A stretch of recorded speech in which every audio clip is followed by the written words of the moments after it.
Things are not what they seem in Ellen Gracie's The Face of the Shroud. In fact, the idea that things are not what they appear is a running theme throughout the book. However, the truth presented in this book is shockingly simple, which I'll get to at the end of this review. As an agnostic, I was hesitant when this book was presented to me with what appears to be the face of Jesus. I'll get to that later. It turns out there is more to that story too. I was worried that the book was going to be another cheesy evangelical Christian fiction about the end of the world and how all the unholy are screwed.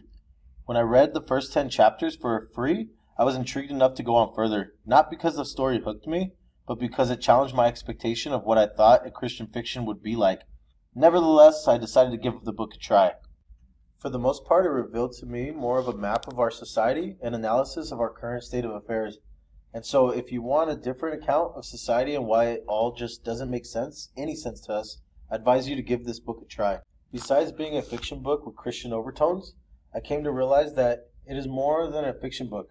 Underneath it is a subtle revelation of our postmodern America and our failed attempt to follow any practical alternative approaches to solve any of our society's most pressing issues. It is as if we had our attention focused on the wrong things for so many years that we are neglecting basic human issues, and if we continue to do so, our situation will only get worse. So why are we neglecting these alternatives? Because we are grossly focused on selfish and hateful politics. Surprisingly, this book is also a heavy critique of American Christianity and politics. Hear me out on this one.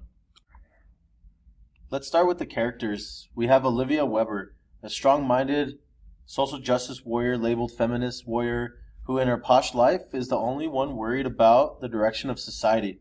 She is a hopeless idealist, driven to somehow change the world for the better.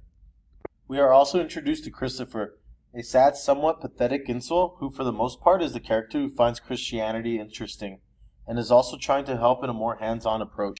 The next character, who can easily be overlooked, is the sneaky narrator, who not only tells the story, but occasionally breaks the fourth wall and possesses other characters in order to reveal to you directly the inner workings of the story. He plays the role of the teacher who weaves the revelation throughout the book. One such character is the radicalized masked man who is terrorizing his female journalist victim. This subtle possession became more apparent the second time I read it. The numerous chapters are small, and the story moves very quickly. One of my major issues with this book is that the overall concept seems to be more important than detail and character development. When I think about it, it's a difficult balancing act of entertainment and analysis of society. A couple of things began to emerge.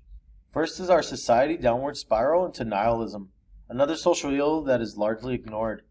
The young characters are lost in meaning and struggle to find a solid ground to stand on. Next is the loss of knowing what is real, fake news, fake people, and a reality that is also illusionary. If what we see and experience is not the true reality, then our culture is layered with one illusion copied by another. We are left making false judgments of others and ultimately of overall meaning.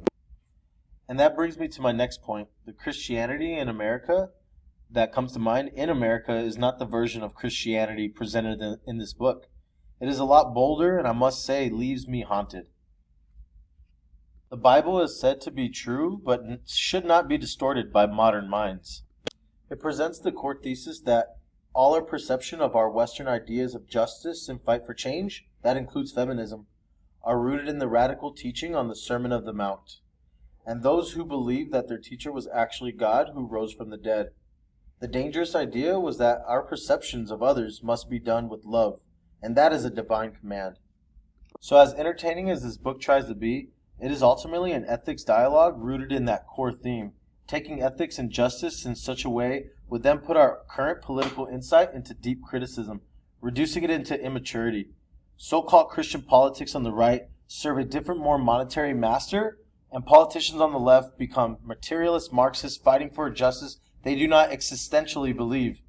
Tough pill. The author states that all notions of justice, beauty, and love that have inspired centuries of theory of government and romance stories find their source in one moment in history, 2,000 years ago, and the further we drift from that, the more loss and hopelessness we feel. An atheist is elected president by Christians, and the devil appears only to blame evil on humans.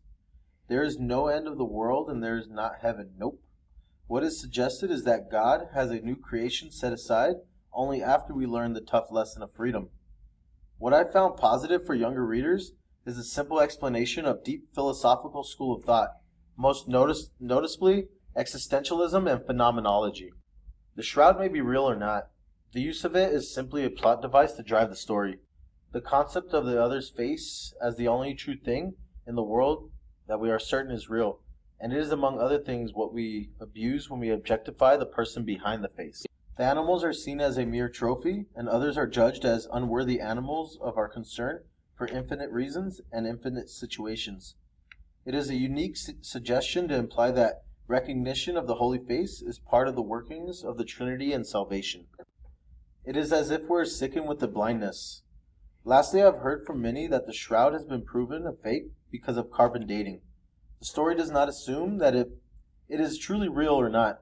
What I would ask is, if the shroud is a fake, why do people recognize a face as Christ if it is supposed to be fake? I will leave you with a quote from the book that got me thinking.